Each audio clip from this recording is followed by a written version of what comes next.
এটা হলো একটা মাকরুনা নতুন স্টাইল। প্রথমে তাওয়ায় নতুন তেল, পরে পেঁয়াজ কুচি,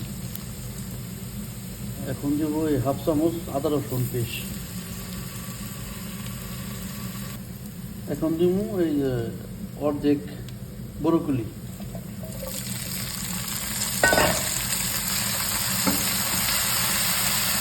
এখন দেব মুরগি সিদ্ধ করা একটু পানি দেব,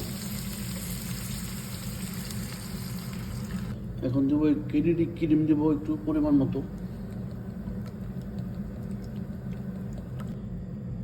এখন দিয়েছি এটার নাম হয়েছে চেদার চিজ।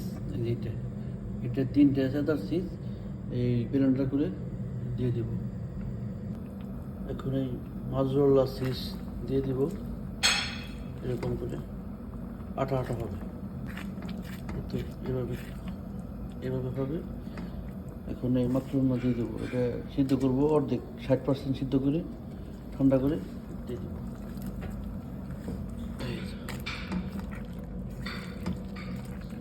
এরকম হবে,